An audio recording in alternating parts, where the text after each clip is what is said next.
Welcome once more to the hallowed halls of our grand library. Today our tale takes us into the depths of history, where we shall uncover the secrets of the murky region known as the Swamp of Sorrows. Join me, Hakkar the Soulflayer, as we weave the tale of this blighted marshland. The marsh, known as the Swamp of Sorrows, stretches along Azeroth's eastern shoreline, with boundaries marked by the Red Ridge Mountains, Deadwind Pass, and the Blasted Lands. There are no major highways traversing the waterlogged terrain, and it offers little attraction for us travellers. The sparsely populated area is home to a distinct group of orcs, unlike those found in the Burning Steppes, as well as a number of malevolent green dragons and the Draenei, bitter adversaries of the orcs who refer to themselves as the Lost Ones. This swampy land experiences high humidity and near constant rainfall. Due to the seawater infiltrating the area, it has become a brackish marshland. Towering, dripping trees further trap moisture in the air, creating an environment as oppressive as a rainforest. As a fitting tribute to its name, the ocean estuary coats fallen logs and rocks with salt residues. The road has been painstakingly elevated just inches above the waterline to facilitate travel through this inhospitable region. This stagnant landscape is made even more treacherous by the presence of jaguars, towering bog beasts, and crocolisks, vicious creatures that lie in wait at the water's edge for unsuspecting adventurers. And because of this, settlements are pretty scarce in this territory, as the Swamp of Sorrows is largely forgotten. But in this tale, we will revisit its ancient history. In tales of old, the Swamp of Sorrows constitutes the northern section of a vast swampland referred to as the Black Morass. The southern part of the morass is now recognised as the Blasted Lands, following the occurrences related to the Dark Portal. Our archives within the library contain limited information about the bygone expanse of the Black Morass. The desolate wetlands of the Black Morass were once characterised by marshes, rolling hills, and perilous swamps. It was a place where settlements often faltered and lurking threats abounded. The morass road traversed the swamp, and the inhabitants of Stormwind typically steered clear of this barren territory, using the morass road solely when necessary for passage. Our first known historical account of the Swamp of Sorrows within the Black Morass commences with the Gurubashi Empire's jungle trolls. As their dominion neared its end, the Gurubashi tribes plunged into a devastating civil war. About 1500 years prior to the opening of the Dark Portal, the jungle trolls, sensing their waning influence over the land, resorted to a desperate measure in a bid to restore their once great empire. They sought the aid of a blood god named Hakkar the Soulflayer. Hakkar granted the trolls formidable power, but in return, the bloodthirsty deity demanded souls as sacrifice. We have already told a tale of the Gurubashi tribe and Hakkar the Soulflayer in a previous story, one that related to the Stranglethorn Vale. If you would like to hear more about that lore, then there will be a safe portal connecting the two tales in the description below. Hakkar's insatiable demands soon grew, and he became impatient with his devoted priests. Hakkar instructed them to find a way to physically summon him into the world, which would have allowed him to directly consume the blood of his victims. Most of the Hakkari were horrified by this proposition. However, a small extremist faction of the Hakkari, known as the Atal'Hakkar, chose to heed Hakkar's terrifying wishes. Before the Atal'Hakkar could complete the summoning, the other jungle trolls, including some of the Hakkari which opposed this idea, rose in open rebellion against this tyrannical god. Even the Zandalar tribe was drawn into this conflict, and this conflict culminated in the destruction of Hakkar's avatar. Expelled from the jungles, the Atal'Hakkar were relentlessly pursued and nearly eradicated. Nevertheless, a small group of Atal'Hakkar managed to evade their pursuers and found refuge in the Black Morass, an area now known to us adventurers today as the Swamp of Sorrows.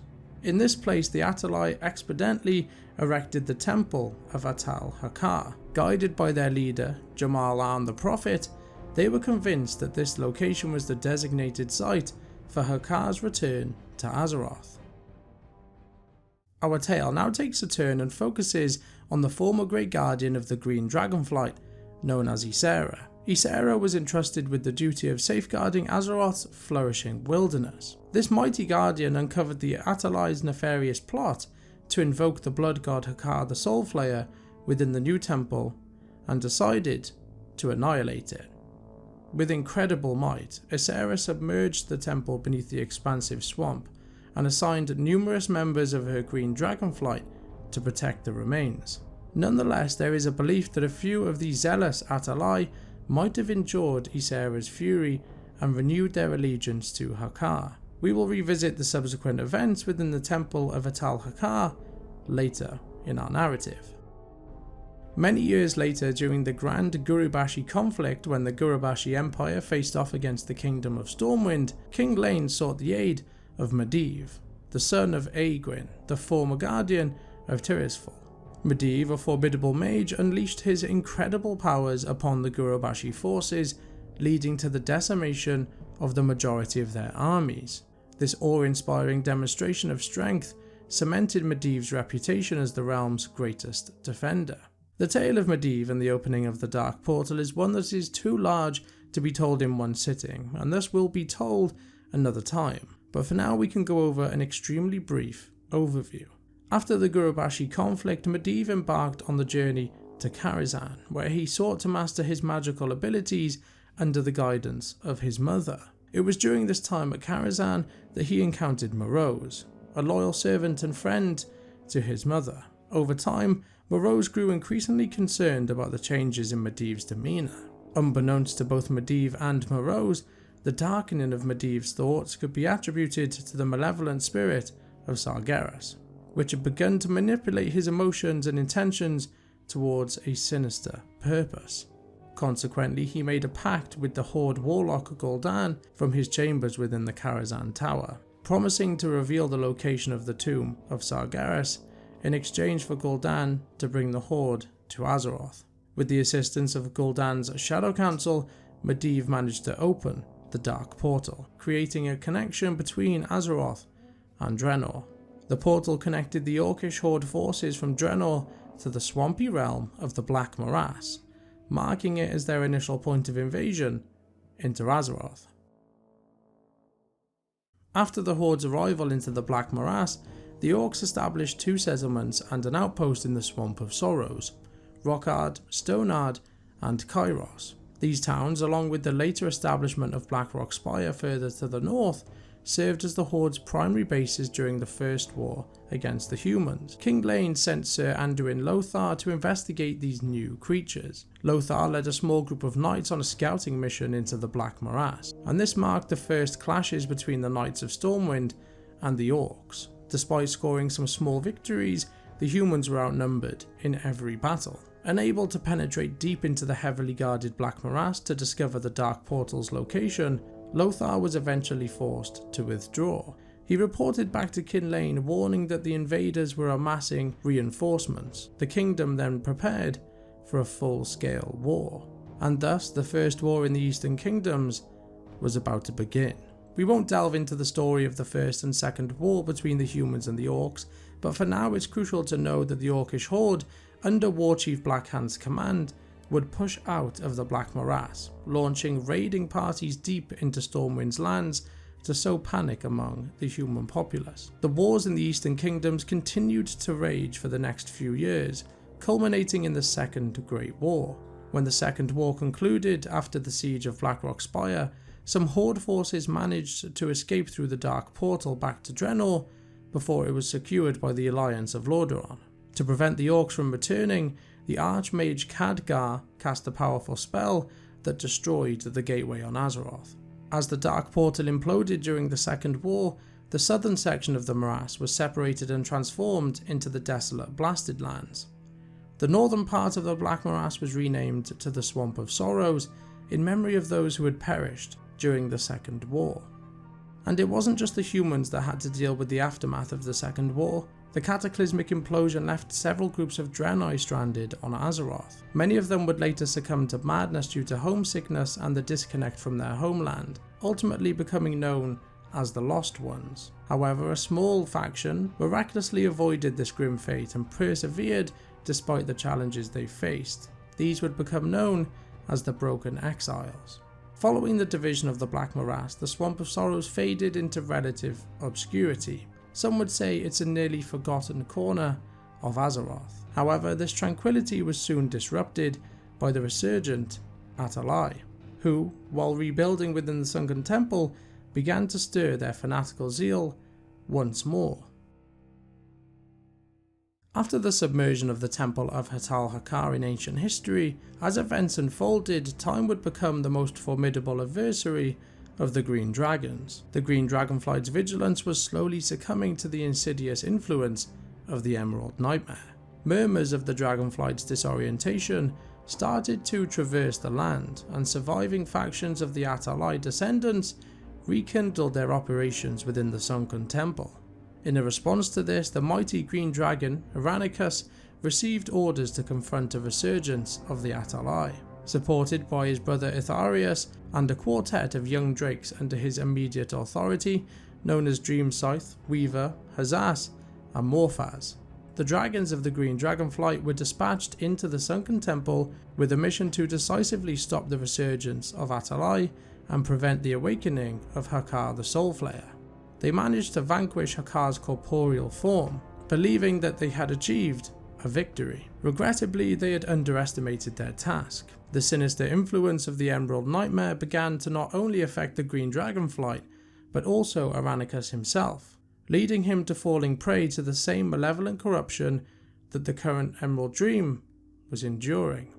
Both the Nightmare and the Trolls pushed the dragons into a state of madness and corruption, and once again gaining a firm grip on the temple, the Atal'ai initiated their dark rituals to bring Hakkar back into Azeroth. It was during this period that Thrall's horde sent forces to investigate the peculiar events within the temple.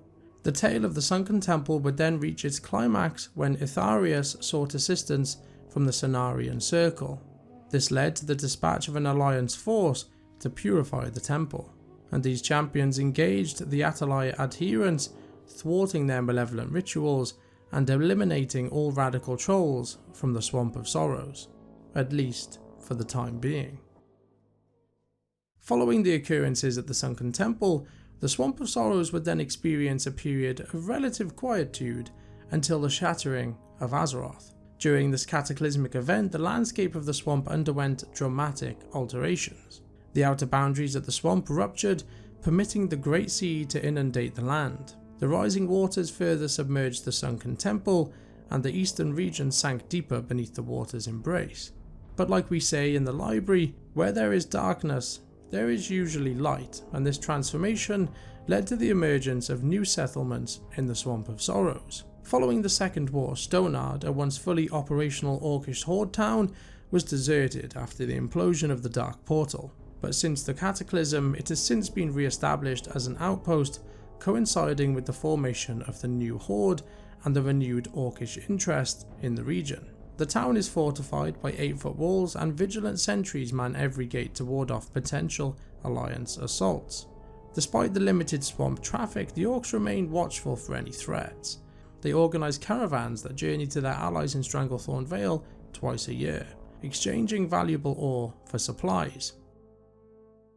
In the northeast of the Swamp of Sorrows, Bogpaddle stands as a newly established neutral goblin harbour town. It is under the rule of Trade Baron Silversnap, who humorously touts the town as the sole beachfront resort and military-grade weapons emporium in the Eastern Kingdoms. Surprisingly, his abode has garnered popularity among the factions of both Stonard and the Marshtide Watch.